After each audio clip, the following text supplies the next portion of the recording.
Hello and a very warm welcome to ET-CIO. I'm your host Divina Lason. Now it's with great pleasure that I welcome you to ET Business Studio, a unique digital-first studio that's focused on introducing the next era of growth and leadership. We at ET-CIO have conscientiously fostered strong connections with business leaders across sectors in India and globally. And it is these very industry stalwarts that will pave the way for India and the world's future progress. Thus, we are here on ET Business Studio to pick the minds of these leaders with eye-opening conversations based on three key pillars of individual impact, trending topics, and future innovation. Our aim is to help Indian organizations to stay ahead of the curve, to zero down on grey areas and find solutions to them. And so today we deep dive into the fascinating and very pertinent topic of reimagining tech in a VUCA world with the best of the best from the industry.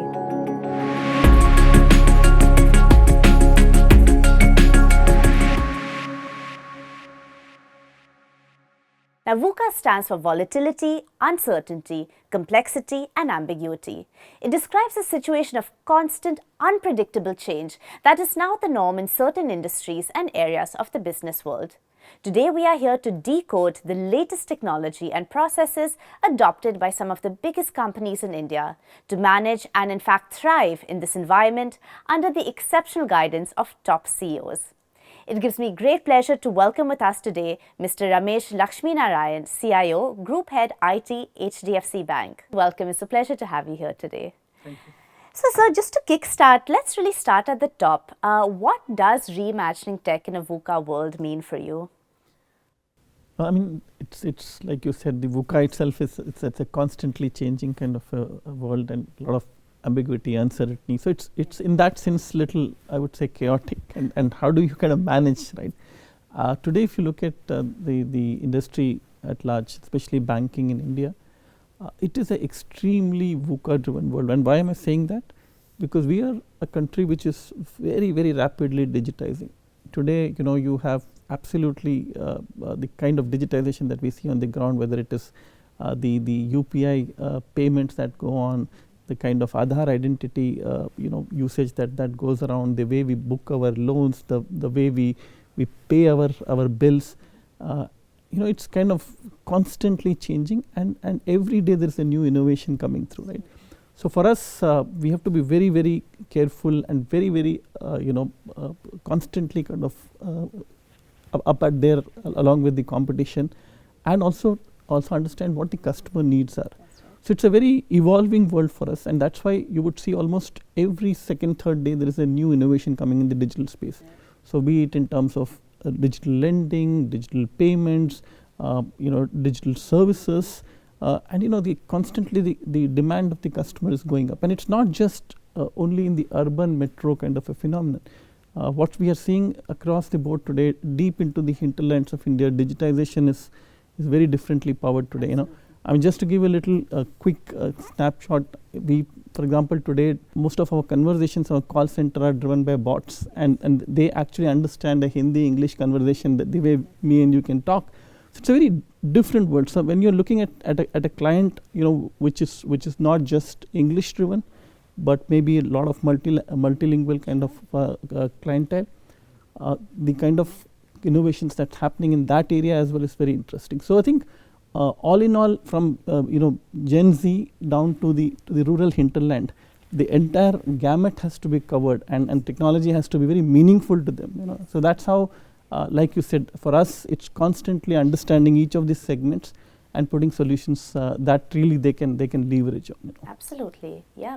So of course, with technology transforming, like you said, every day perhaps, or every few days, can you highlight for us some of the noteworthy trends that you've seen in digital transformation, as well as the governance processes that go hand in hand with them?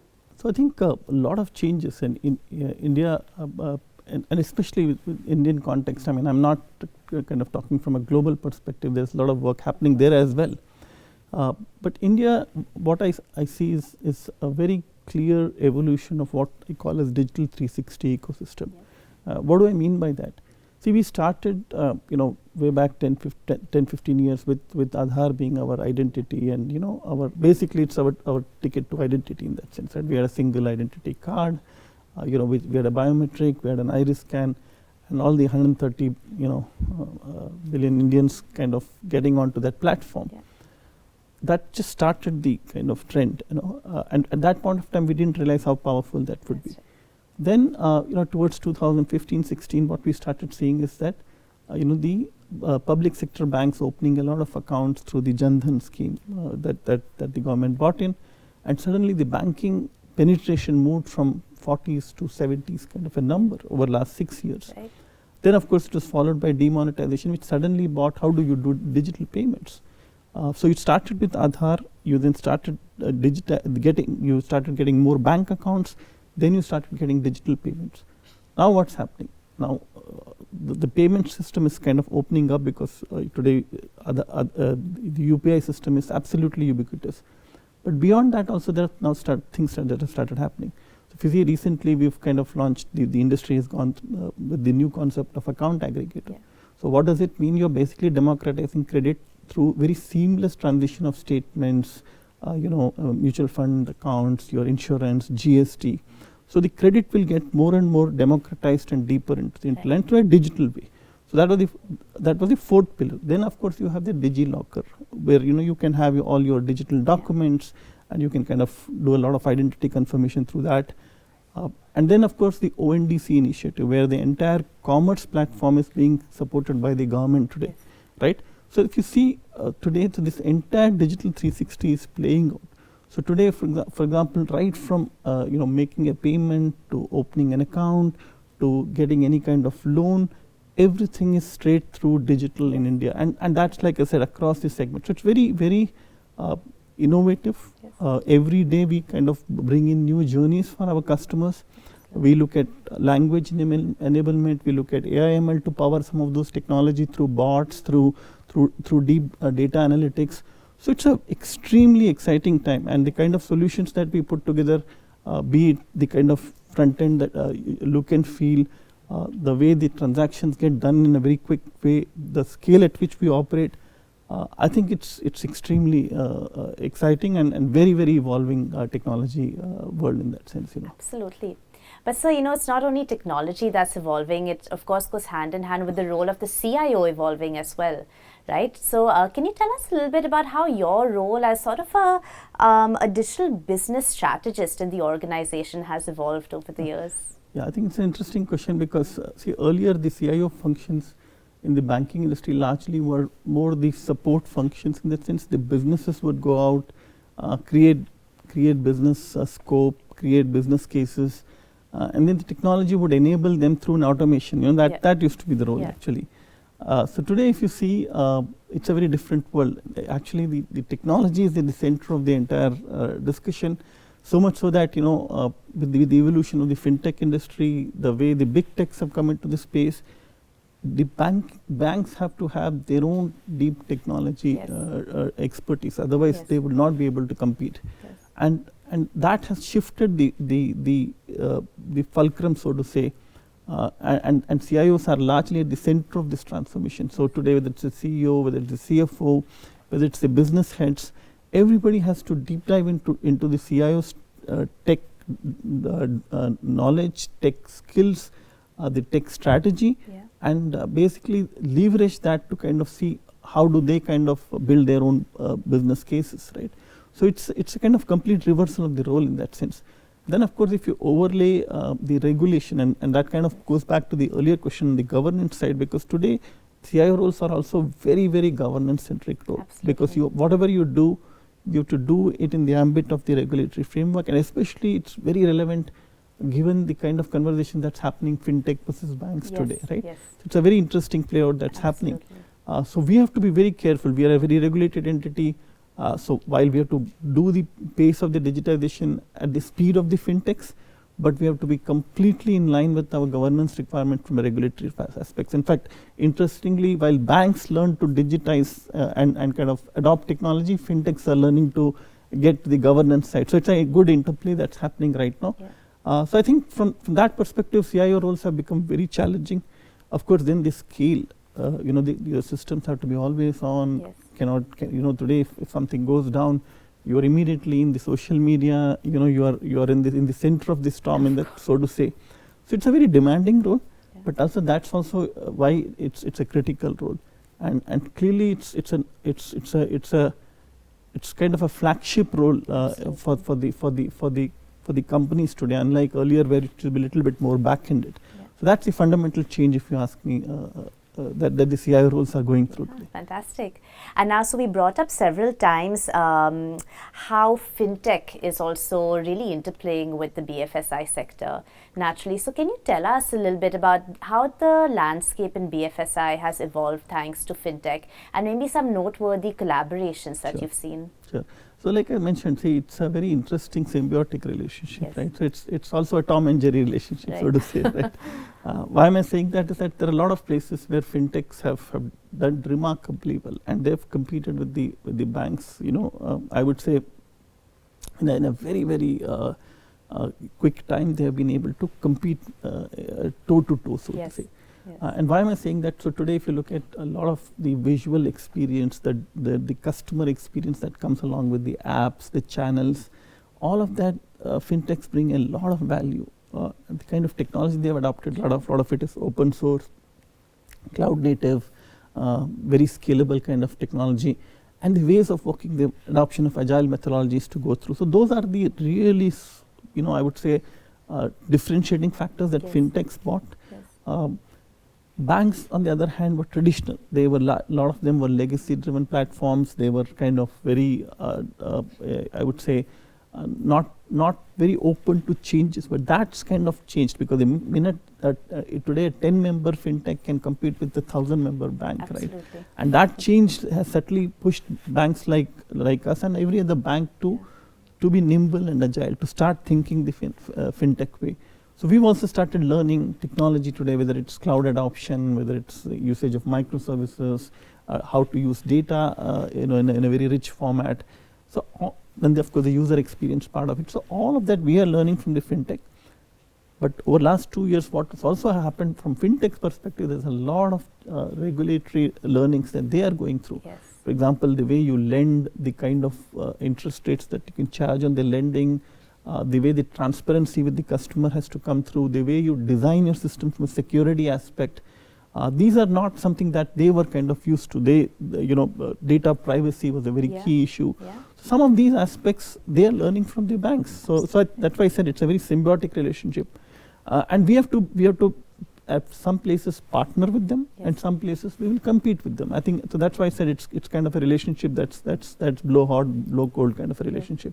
And we are kind of, we at our bank are also kind of very similarly going the direction. The only difference is that a lot of our focus in fintech partnerships is to really look at deep technology. Many of our partnerships are with deep technology fintechs, not necessarily you know, fintechs which are kind of into similar product lines from a financial you know, product perspective. So it's slightly different. And what we've done in our bank is very interesting, that one of the things that in fact my CEO has kind of pushed us to think. He calls this as the garage and factories approach. We do not see ourselves as a large monolithic technology organization just sitting at the center of a large organization and trying to control everything from the central aspects. Those days are gone. And what we've learned from the fintechs and the startups is very interesting, that if you need to be agile, nimble, you need to be technology savvy, you need to be small in size, but you need to get a lot of people together from various streams to make it happen. In a startup world, things work very, very fast, because your product guy, your technology guy, your compliance guy, your finance guy, everybody is sitting together, and they are like kind of collaborating. So if you see most of the startups that have scaled up, the first 2-3 years are really the time when they put their intellectual property to the table, right? So we are in that sense learning, and what we follow a policy of garages and factory in our own organization, and unlike earlier where we would bring everything centrally, we would work with technology partners and manage projects. Today we actually gone fair bit in terms of saying, okay, let's spread it out into smaller 150 people garages, factories. These factories in some sense could be where we could do deep technology work ourselves, in collaboration with technology partners. Yes. So, for example, we're kind of doing some work in the new mobile and net banking areas where we ourselves are developing. There are areas where some of the places when payment systems, customer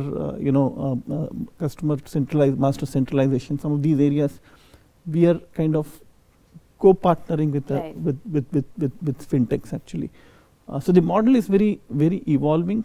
There are places where we partner with them to co-create. Yeah. There are models where we ourselves develop, but we take the technology from learnings from them.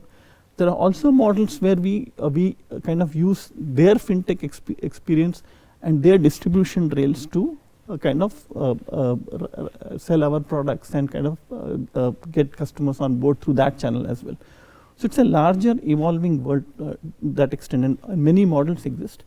So it's I think it's a beautiful relation. There are times when you will compete with them in some areas, and there are a lot of times you will collaborate and learn from them as well. So I think they're very exciting times for us from that perspective. Fantastic. So with all this tech innovation and revolution that's happening, be it in-house, be it outsourced, or in collaboration with fintechs, how do you think all the new technology, like you keep mentioning deep tech, AI, ML, the metaverse, how is this impacting the final customer experience as well as customer expectations in the BFSI sector? Yeah. So I think there are two parts to this answer. One, see, sometimes I think technology hype runs a little ahead. Okay, we keep hearing a lot of terminologies, a lot of tech buzzwords that are thrown at you, right? So if you go back few years back, I think cloud was a buzzword. Then data analytics was a buzzword. Big data was a big word like that. Then AI ML came in. Today metaverse is kind of taken in. Digital currency is another area, right? So we have all of this stuff. But what happens is some of that really at the end of the day has to be more meaningful and on the ground. So we do have a very clear framework where there are two types of technology innovations that we look at it. One, which is matured over a period of time and where you could get a direct benefit. Yeah. So when you mentioned data, AI, ML, these technologies have over the last few years fairly matured. So whether you are kind of personalizing a website to a particular customer, or whether you call a call center and a bot answers, these are powered by AML today, and they're real happening on the ground. So we have all these projects that are going on. So today if you call our call center, like I said, you will actually hear a bot which can speak multilingual, and you wouldn't even know that it's a bot speaking, right? So we've gone to that kind of sophistication on some of these products. Data, for example, a lot of interplay in terms of credit, better credit decisioning, better fraud management, better cross-sell and hyper-personalization. Those are the areas we've been able to leverage data. So we've kind of gone on our own data lake project. We've kind of developed a lot of industry, I would say, leading models on credit side, on risk side and stuff like that. So those are the technologies where a lot of maturity has come. Cloud, for example, a lot of our platforms have today become cloud-enabled, cloud-native, using microservices architecture. All of that stuff has happened. On the other hand, you still also have to be ahead of the game from some of the new age technology. I think, for example, you mentioned metaverse. I think we are kind of in the stage of, I would say, looking at, today most of the banks are just simply there on one of the metaverse world and just having a digital presence. But evolving that into customer experience is something that will take time. I do see, for example, a lot of use cases where, especially, and it's a very contrary view, it's not necessary that it has to be, in the metros for the Gen Z kind of a clientele. I think it would equally work for a rural banking person, because you could actually imagine a lot of virtual reality. For example, you could do very different kind of digital banking units. You could provide a very different interaction model. Education on cyber security and frauds could be done in a very different through using metaverse kind of platforms, right? Especially for education in hinterland and stuff like that. So I think very clearly there are very good use cases that are coming through. So I think we are looking at some of these cases and we are kind of developing on them. whether we will truly go into metaverse world, create your own character for the customer to use and then kind of interact with the bank, we will see where it goes. Sure. But I do see some of the immediate benefits, like I said, augmented reality in the branches could be a very interesting option to connect better. Okay. Digital currency is another key area where I think a lot of work is happening. If you see last 15 days, you would have seen a lot of conversation around digital CBDC and digital currency. We are one of the partners to the regulatory system. You would see start seeing digital currencies being exchanged in real time. It's happening in India as we speak. So I think clearly, like as I said, technology, you have to understand the cycles, and you have to be, using them very judiciously for use cases that really fit them. Yes. And at the same time also experiment where you have to experiment. Sure. So that's how our strategy is kind of built around. Fantastic. So since we live in this world where there's kind of instant gratification at the core when it comes to the customer, right? Customers don't want to wait in line. They don't want to wait on for an IVR to take them through the various channels. There's really a complete evolution, one would think, in the customer expectation as well. So in your experience, what have you seen really as customer expectations, and how do you keep up with the evolving demand? That's a great question. I think today financial products have to learn instant gratification. Yes.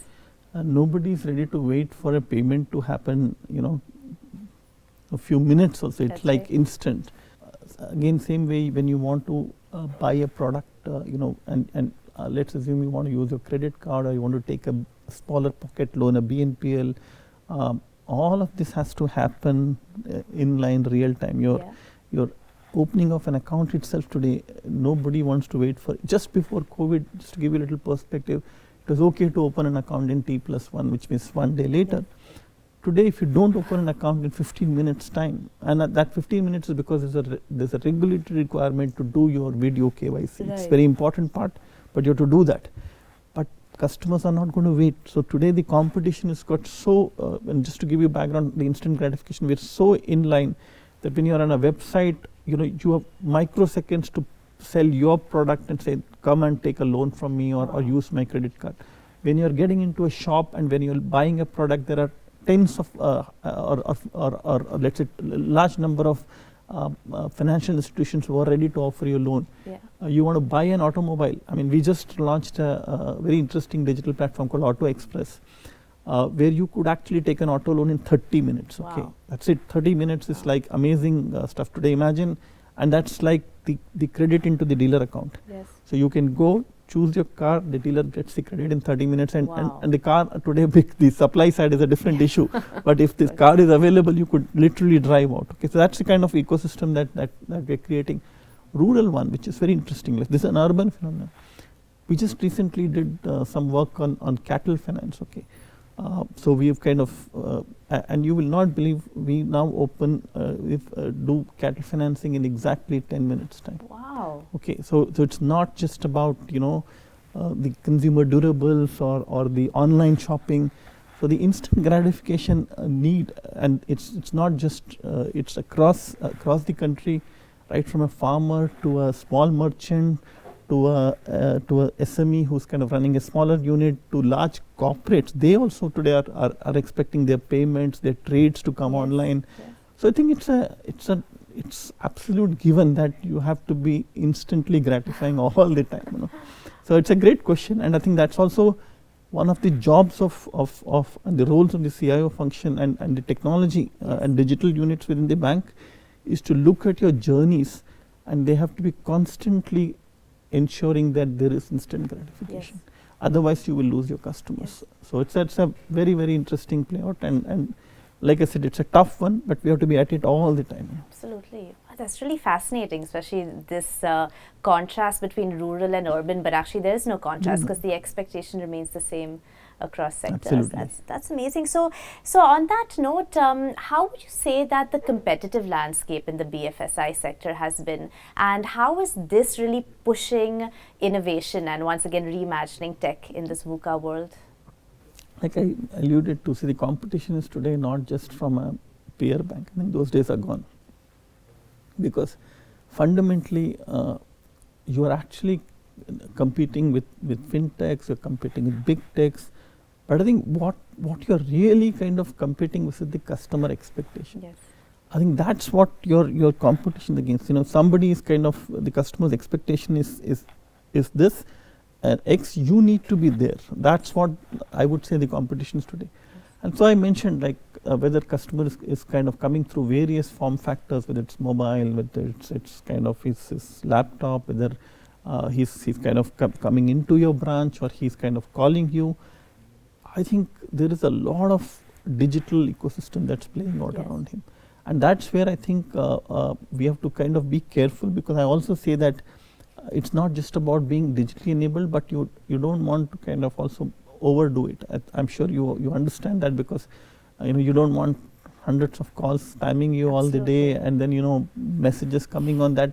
So I think it's a very interesting way of how do you fulfill the customer expectation on digital platforms, both, like you said, from instant gratification, but at the same time not overdoing your marketing and your sales actually.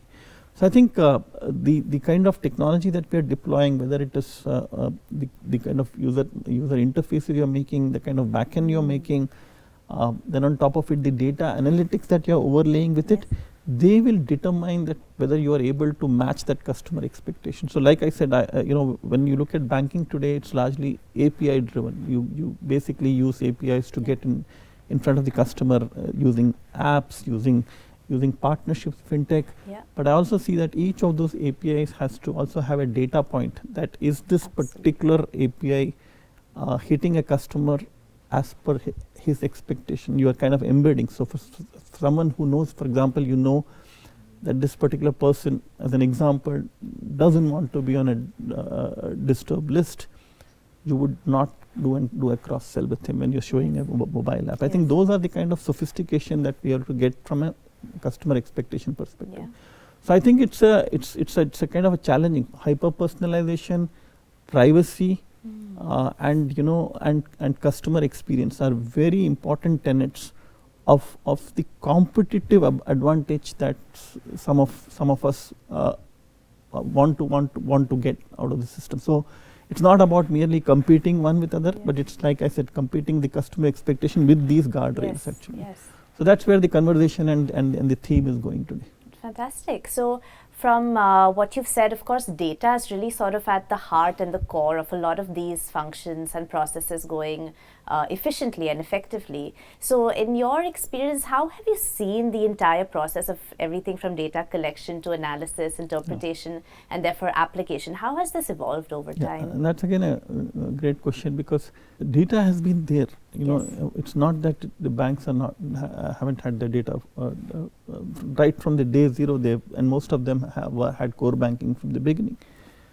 But if you look back the history of data in banking industry especially, a lot of it was back-ended reporting and MIS driven. Okay, a lot of time we will just ensure that data gets centralized, and then out of that you start churning out reports, and then the users use that report, consume that report to do their businesses, right? I mean, it was a very simple model, but that model had a problem, because the minute you're centralizing the data, and the data was blowing up.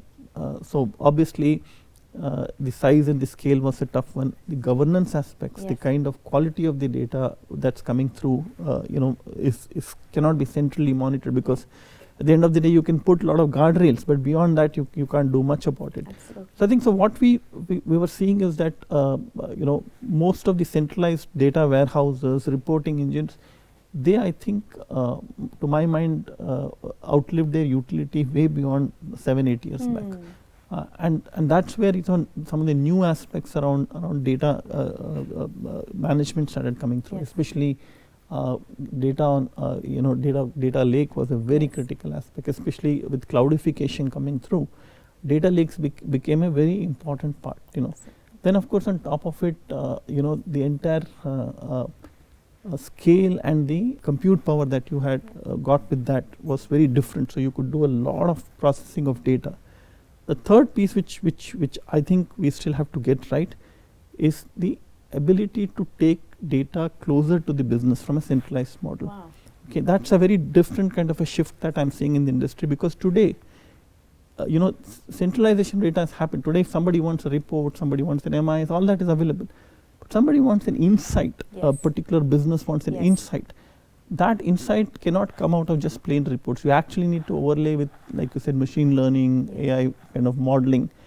And the minute you start centralizing all of that, again, you lose the focus. So today, the way I see is, it's a lot of federated data models. Each business has its own data mart, but it's kind of controlled centrally to the extent that you get good data, the governance is there, and you can leverage data points across various units. But the individual units can actually can get their domain experts, they can get their data scientists. What they can do, they understand the customer, because they're closest to the customer than actually a centralized technology unit. So I think what I'm seeing is a play out is data moving from classical in-house to cloud and the lakes. But I'm also seeing a kind of a snowflake structure where data is getting more and more federated with the businesses actually, and they are able to then use that using a lot of AI ML capabilities. And then of course the APIification of the data, like I mentioned, for every journey that you create, you need to overlay it with the data, and for that you should be able to ping onto a large data lake, pick up the data points that you need for that particular customer, stitch it into the API, and then serve it to the customer. So I think it's a slightly, I think we're still not there yet, but in that's the direction that we will move towards. Right, because as you rightly said, with all this data that's accessible across so many touch points, it's not only about the collection, but it's also about setting the context around the data. Because if not, then where does that take an organization? How do you see that shifting? Is that one is of course the collection of the data, like you mentioned. Second is of course the governance of the data. Third is the quality of the data. And what is also happening today, and I think it will happen more and more, privacy has become very central to the conversation, right? And that's why the data officers have a very, very important role to play in terms of defining the data structures for their organizations. And then how does the technology ensure that it is not overstepping the privacy norms, because you will have the privacy bill coming any minute for sure. And we have to be extremely careful. Today, it's a very different world, unlike what we used to live. So while we have got tremendous benefits of the technology, some of the lurking dangers are purely from a data theft and cyber security and ransomware and those kind of angles, but also a lot of issues around privacy. Okay, and so that's why this whole data governance structures, the way we see technology is mere enabler to create that platform. But you will also need multiple actors, whether it's the data scientists, whether it is basically the chief data officers, chief privacy officers. All of them are creating a larger data ecosystem, and that is what will drive the right set of data leverage that banks would want to kind of use as they go along. So I think that's where we are going from a data perspective. Fantastic. So in addition to data privacy, just in general, all the security and risk management aspects that of course go hand in hand with new technology, be it 5G, cloud, IoT and so on, where do you think we stand in our ability to handle and manage all the risks? Yeah, I think it's a constantly evolving problem. And this is probably the biggest problem that the banking financial service industry is facing today. Why am I saying that? See, it was okay when we were all sitting in our own data centers. World was not digitized, and it was okay because frankly, most of the frauds will be human in nature. So, bank robbery, or at best forging of signatures, and those kind of frauds used to come.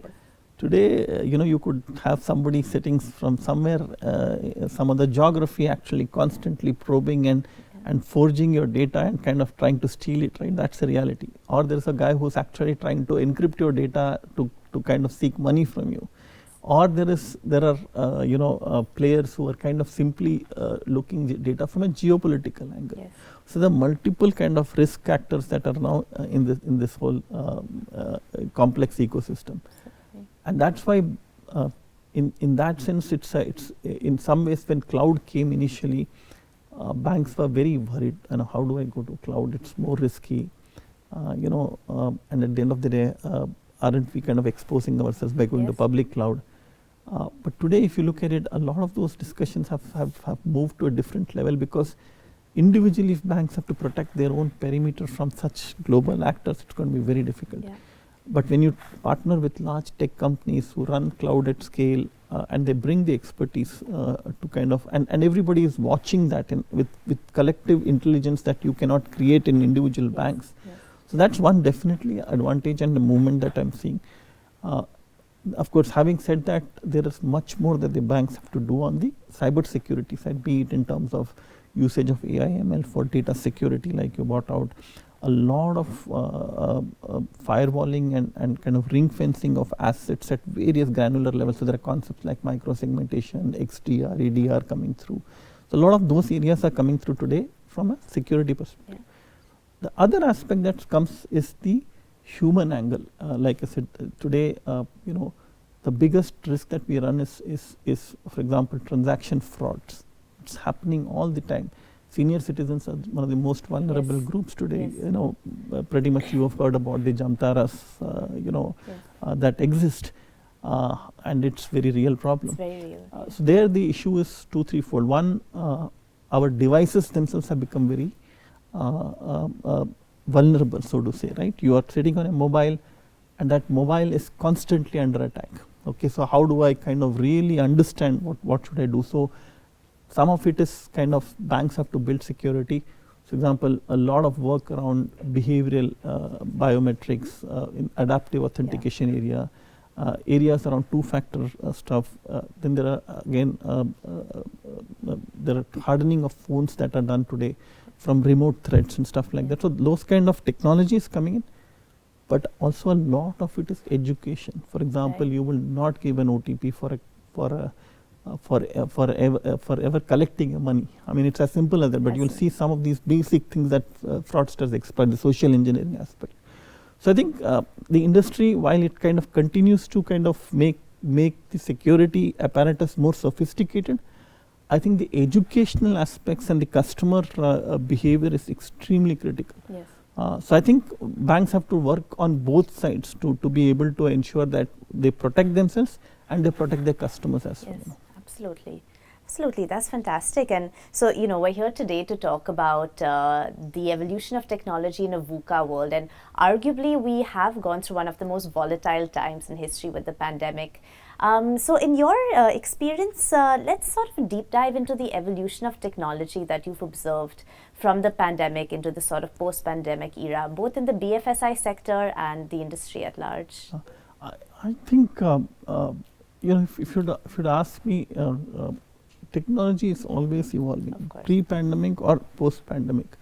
But I like I said, it was a trigger, so to say, to kind of push yourself to a different adoption of digitization. So 2 or 3 things happened. One, to my mind, clearly the digital ecosystem really changed. Okay, the way we build our journeys, the way banks kind of talk to customer, we were never bothered about that earlier. I mean, that kind of changed because suddenly you had to remotely connect to the customer and kind of, and then we realized how a earlier e-commerce company would actually work. So that was a learning for the bank. So just the customer behavior and how do you make the digital assets in line with that thought process. Second was a lot of focus around scale. We've seen digital transactions exploding. So obviously, the ability to build technology at scale, which is where cloud, microservices, active architecture, all of that stuff has started coming in. And I've seen banks adopting very, very rapidly, okay, in terms of kind of being able to achieve that scale. I mean, today there are days like Diwali days, which are very, very different from a normal day in India because the entire ecosystem is digitally transacting, right? So, you have to kind of scale up, scale down, and those kind of stuff happens in the cloud on the go. So I think that's clearly a change that I've seen. The third angle is like you kind of brought out is instant gratification. It's become a very, very topical. Customer wants things on the go, and they are very demanding actually. So and especially after the pandemic, because if food can come in 10 minutes time, banks have to also adopt to that kind of a thought process, right? So that is the third aspect to it. And I'm also seeing a lot of the skill sets in the bank changing. So one aspect is just the ecosystem changing, but what we are also seeing the kind of people who join banking industry and technology today, right? It's a very it's kind of coupled with what you can put on the table from a solutioning perspective. So today you'll find a lot of engineering talent coming into the banking industry, a lot of cloud specialists joining us, a lot of data analysts joining us, a lot of UI UX guys, you know, who would normally design products on the FMCG or on consumer product side, kind of joining us. Right? So that's another change we are seeing, the kind of profile that we are attracting and the kind of talent that we are creating. So that's again a fallout of the pandemic in that sense, an indirect fallout, but it's a very interesting and pleasant follow-up, right? So today, for example, it's no longer the state banker kind of image that we carry. I mean, a lot of banks have good tech talent that's kind of building tech and digital to that extent. So I think these are some of the changes that pandemic has definitely brought in. One is clearly the scale, the security, the user experience, and all of that angle. Also the softer angle, like the kind of people that we are recruiting and stuff like that. Fascinating. Thank you. Well, thank you so much for all this insight. As we slowly wrap up, to kind of summarize what we've been talking about, what according to you are some of the top mega trends that organizations can look out for that will really help them digitally transform in the coming year and years ahead? I think we covered some bit of it, but I think clearly cloud is here to stay. Yes. AI, ML will foundationally kind of keep getting more and more richer, especially with the kind of machine learning, kind of neural networks that we are seeing. So that's definitely taking shape. Blockchain and crypto, while crypto is not a great word in that sense today, if I look at it, but in a controlled manner, whether it's a digital currency that some of the central banks are introducing, some of the work that we can be done on digitizing of some of the blockchain experiences, especially areas like trade, currency management, smart contracts. Those are areas where blockchain could be a very interesting kind of technology. It's linked to crypto, but I would say blockchain, because that crypto also runs fundamentally on blockchains.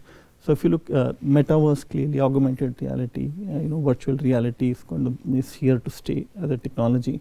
I think quantum computing will play a very important part as things move along. I think it's still not there, but we'll soon get there. I mean, the kind of compute powers that we'll get will be very different. 5G, you kind of alluded to that. It's very linked. I do see 5G as a very revolutionary concept, especially for India.